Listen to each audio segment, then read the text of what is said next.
বগুড়ায় এবারও মরিচের বাম্পার ফলন হয়েছে। সারিয়াকান্দি উপজেলার চরাঞ্চলে এবার 23,000 মেট্রিক টন মরিচ উৎপাদন হয়েছে।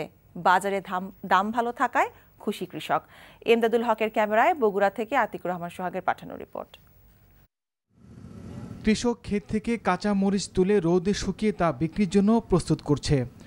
কাঁচা মরিচের চেয়ে বাজারে শুকনো মরিচের দাম বেশি, তাই কৃষকদের এই প্রস্তুতি।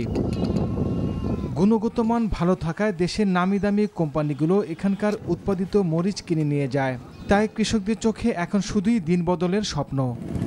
বগুড়ার সারিয়াকান্দি উপজেলার যমুনা নদীর চরাঞ্চলে এবার 23,000 মেট্রিক টন মরিচ উৎপাদন হয়েছে, যার বাজার মূল্য প্রায় 50 কোটি টাকা।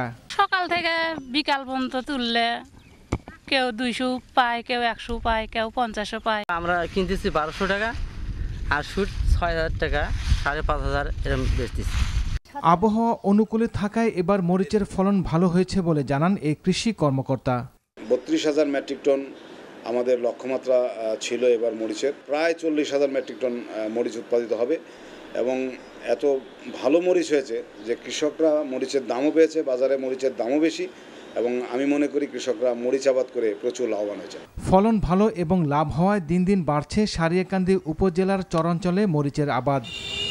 তাই পৃষ্ঠপোষকতা পেলে এখানকার মরিচ দেশের চাহিদা মিটিয়ে রপ্তানি করা সম্ভব বলে মনে করছেন কৃষিবিদরা। NTV news desk.